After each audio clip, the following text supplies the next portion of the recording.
Yes, Kenyans. For about 2 or 3 days now, everybody has been talking about the handshake, the handshake breaking, the handshake. So there was a meeting today that we were made to believe was to happen at State House, Nairobi today. Some sources tell us that the meeting went on. Some sources say the meeting never took place because Raila was, I think, sick and admitted at Nairobi hospital. These are all allegations. So there is a lot of things happening today in Kenya. And we have also been made to believe that a cabal, or rather a clique in government, are planning to block Raila's 2022 presidential bid. And they are planning to do that using Gideon Moi and Musalia Mudavadi. Those are the two top candidates they are planning to use, or rather to sponsor, in order to thwart Raila's 2022 presidential bid. This is a game of politics, and nothing can be ruled out, ladies and gentlemen. In politics, everything is possible. Some times back, our President Uhuru Muigai Kenyatta made it very clear. And this is why I strongly believe that this cabal, they don't have the express, or rather the full blessing of the president. Maybe they are trying to read the president's mood, or they are trying to misread the president's mood. The president made it clear sometimes back that when they formed the handshake, some people were not happy. And I strongly believe that this cabal Orengo was referring to are the same people Uhuru Muigai Kenyatta told us were not happy when they shook hands with Raila Amolo Odinga. It's the same cabals. And this is why I strongly believe, even though people are saying a lot of things, I strongly believe they don't have the express authority from the president Uhuru Muigai Kenyatta. They are just trying to do it their own way. So, ladies and gentlemen, from reliable sources, we have been made to believe that this cabal planning to block Raila's presidential bid, they have done their calculation, and they know that already now in their pockets, they have the Mount Kenya votes. They have done their calculation, and they know they have netted Mount Kenya votes 100%. So they just want a top-up. Either they top it with the Luhya votes, or they top it with the Kalenjin votes. Because in Kenya, voting is purely ethnic. They cannot rely on the Kamba votes, because Kalonzo is also still waiting to be endorsed. So they can't rely on the Kamba votes. But their plan is that should they endorse Musalia Mudavadi, so they are sure of the Gema vote, and they endorse it with the Luhya vote. Should they endorse Gideon Moi, they are sure of Gema vote, they top it up with the Kalenjin vote. That's their arithmetic. But it's also very tricky and very slippery. Because on the other side, Raila's elder brother, Oburu Odinga, was being interviewed at KTN about a week now. And he was asked, and many people have misquoted him, he was asked, is there a chance of Raila working with William Ruto again? And he made it very clear that nothing stops Raila from working with William Ruto. Media stations again and very many people again have misquoted that. Oburu never said that Raila is going to form a coalition with Ruto in 2022. or that Raila is going to work with Ruto in 2022. As a smart politician, you can't rule working with others out. Because in Kenya, what we know is that politics is about ethnicity. If you can work with William Ruto, then that one you bag the Kalenjin vote. If you work with Kalonzo, you bag the Kamba vote. So Oburu just made it very clear that nothing stops Raila from working with Ruto. Because Raila wants to be president and he wants the support of everybody. So this is maybe what Oburu meant for those who don't understand how politics is planned. Oburu Odinga and even Raila and his think tank knows properly well that it's going to be a very big mistake. A very, very big mistake for Raila and Ruto to form a coalition before election in 2022. It's going to be disastrous. What Raila's thinkers and think tank maybe are looking at is that they want a strong William Ruto to contest for the presidency in 2022 and a strong Raila Odinga to contest for the presidency in 2022 and a weak deep state candidate to contest for the presidency in 2022. That's maybe the arithmetic the Raila's think tank, that's the kind of the arithmetic maybe they are planning. In the event that a strong Raila contest, a strong Ruto contest, and a weak deep state contest, then it means, assuming Raila only gets about 30% of the vote, Ruto also gets about 30% of the vote, that's about 60%. They have denied the deep state candidates the 50+1. Accumulatively, the opposition candidate shall have commanded about 60% of the vote. So it means automatically we are heading to a runoff. So this is where now the working together between Raila and Ruto will make sense.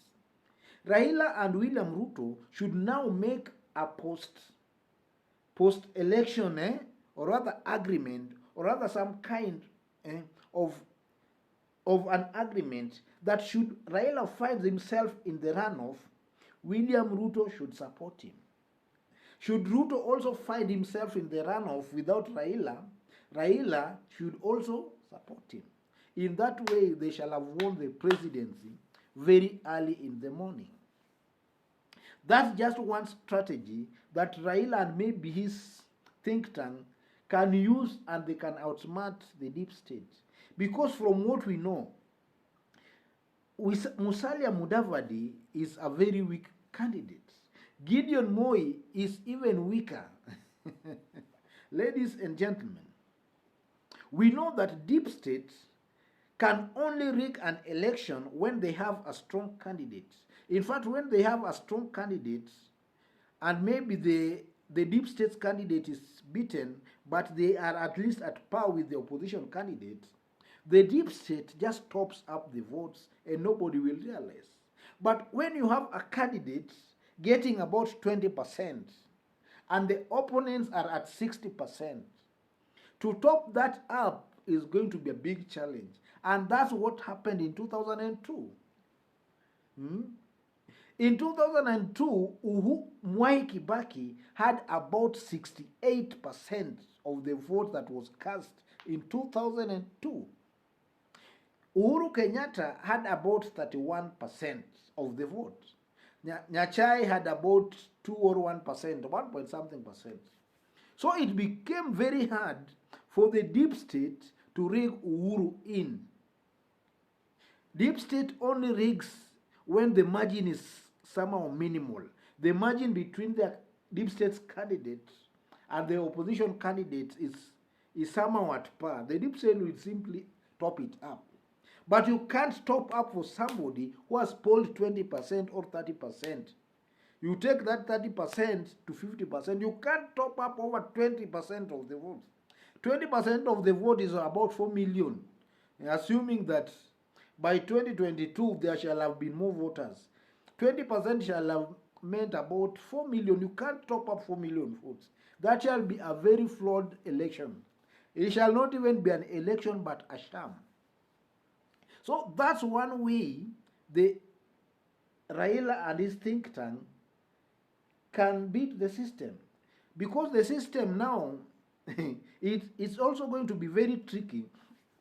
Because assuming Gideon Moi is their presidential candidate, and then Musalia Mudavadi is the deputy, because the post of the prime minister has been diluted to a point I don't think any serious person will go for it unless they sneak something in, some article into the constitution, because as of now is so weak.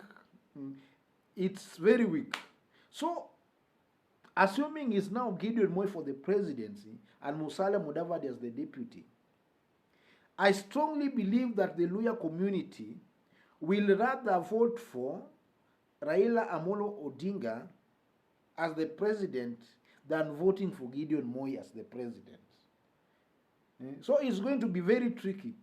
And assuming now Gideon Moi is the running mate again and Musalia is the candidate, the Kalenjin nation will rather go for William Ruto to the last man. So it's a tricky game. It's a tricky situation, ladies and gentlemen. And in this channel, I strongly believe that every nation has got its own tradition. There are some forces that control the way things happen in a country. There are some forces, and if I did a video in this channel sometimes back. Where's that paper of mine? I did a video sometimes here.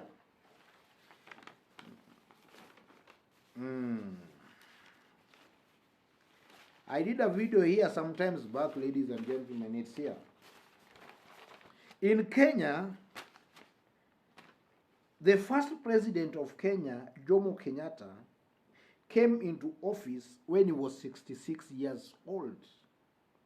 The next president, Daniel Moi, came into office when he was 54 years old. The third president, Mwai Kibaki, 71. Uhuru Muigai Kenyatta, 52. There is a trend here, folks. And these are the hidden forces that controls the world, but people don't know. People argue so much. Oh, you don't need to argue. You just go back, sit, relax, and look at things objectively. Jomo Kenyatta was 66. The person who came after Jomo Kenyatta, 54. So you can see it's from old to young. Then Mwai Kibaki was 71 years old. Uhuru Kenyatta, 52. So it's alternating old, young, old, young, old, young. And it's not just alternating. It's not just alternating, folks. So 66, I did some calculation here some weeks ago, and I did a video on this. So I've come to realize that from 66 to 54 there is a difference of 12 years. 54 to 71, 17. 71 to 52 is 19. So it's 12, it's going to 17, it's going to 19. So it means that in 2022, the next president of Kenya, you can just guess the age bracket. You just add the 52 years that Uhuru came to power when he was, and then you add Uhuru came to power when he was 52 years and Kibaki was 71. The difference between Kibaki and Uhuru was 19 years. Add 19 years to this 52 of Uhuru. You will get 71. So if you do your mathematics properly, the next president of Kenya will be at least 71 years old. 71 years old. That is the trend, or rather the arithmetic, that if you calculate the way the presidents have been ruling, that is the arithmetic. It's not my own talking or yapping. But if you look at the trends, the next president is 71 years old or above. So the confusion will continue, the yapping will continue, but then eventually things, maji itafuata mkondo yake. The way it was meant to happen, itaingia tu hapo. There will be a lot of confusion. People will scratch their head. But in this channel, we already know who is going to be the president. We already know. That's a hidden wisdom. Otherwise, ladies and gentlemen, make sure you subscribe to this YouTube channel. If you've bumped on this video for the very first time, make sure you give this video a like. In this channel, we do a daily political analysis on current issues, current political issues. We do analysis here on a daily basis. Thank you. God bless you. God bless Kenya. Thank you.